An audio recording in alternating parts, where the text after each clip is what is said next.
Olá pessoal, como vocês estão? Hoje eu vou falar de um tema muito interessante, que é a resistência e seus mecanismos de defesa. Vocês já ouviram falar sobre isso? A resistência é um conceito central da teoria psicanalítica que foi introduzido por Freud.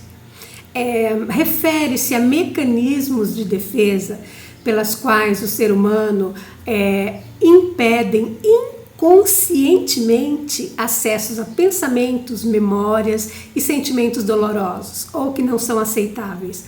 O que significa que uma pessoa ela não tem plena consciência das razões pela qual ela está resistindo. Em outras palavras, a resistência é como um escudo que a mente utiliza para se proteger. Segundo Freud, a resistência não é apenas um obstáculo a ser superado, mas também é um indicador valioso, pois se torna um material de trabalho de um analista. Ao interpretar as diferentes manifestações da resistência, o analista pode ajudar o paciente a compreender estes mecanismos de defesa que ele utiliza e encontrar novas formas de lidar com seus conflitos internos. A mudança pessoal pode ser desafiadora e a resistência pode surgir como uma forma de evitar o desconforto que é associado a essa transformação. Mas como que a resistência se manifesta? Ela se manifesta através do esquecimento.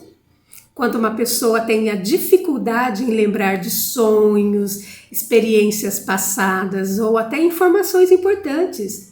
Outro meio de resistência é tentar desviar um assunto por outros temas, por outros temas menos importantes ou dolorosos. A pessoa muda de assunto. Da mesma forma, se cria fantasias que distraem, que mudam a realidade. Além do paciente poder chegar atrasado, por exemplo, isso é comum, às vezes ele falta, ele não vai. Isso é uma forma de evitar lembranças dolorosas, é uma forma de resistência. E no caso, o terapeuta ele utiliza diversos tipos de técnicas para superar isso, como a interpretação, como identificar o que o paciente está lidando. Os sonhos, por exemplo, também é uma forma de identificar a resistência. E, além disso, o terapeuta analisa as relações que o paciente estabelece com ele. Identifica projeções, a gente já falou sobre isso em projeções nas minhas redes sociais. A compreensão disso tudo e a superação é essencial para o processo terapêutico. É importante saber por que se resiste, assim os pacientes conseguem, as pessoas conseguem se afastar de padrões negativos, padrões que estão sempre persistentes e aprende a lidar com as emoções, principalmente as negativas. O psicanalista adota uma postura paciente e empática. Ele ajuda o paciente a reconhecer e explorar essas emoções. Ao trazer à consciência os elementos resistentes, o paciente busca começar a integrar todas essas emoções e situações de uma forma saudável, se conhecendo melhor. E para entender melhor os mecanismos de defesa, a pessoa precisa promover uma transformação profunda e duradoura, precisa se movimentar.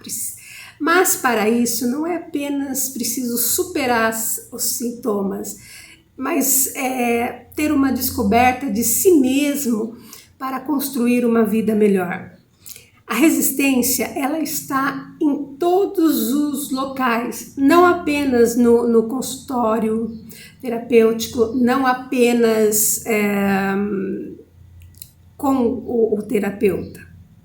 Ele está na nossa vida de relação, no nosso dia a dia, com a nossa família, com os nossos amigos. Enfim, a resistência está em todo lugar. Porque muitas vezes nós não queremos descobrir o que o nosso inconsciente esconde. É difícil para nós tentar descobrir quais são as nossas sombras. Todos nós temos as sombras, nossas sombras ocultas. E por ser difícil, não só sombras, né? Não só descobrirmos quem nós realmente somos com nossos defeitos e tudo mais. mas também a resistência e com seus mecanismos de defesa, ele nos ajuda a esconder traumas, as situações de violência que passamos em alguma determinada época de nossa vida, porque por ser doloroso, muitas vezes nós não queremos lembrar, mas às vezes é necessário lembrar para aprender a ressignificar todas essas emoções, todas essas vivências, para nos tornarmos pessoas melhores, sabendo lidar com essas situações. Situações que nunca serão apagadas de nossa vida, mas que saberemos como lidar e o que fazer dela daqui para frente. Até o próximo vídeo.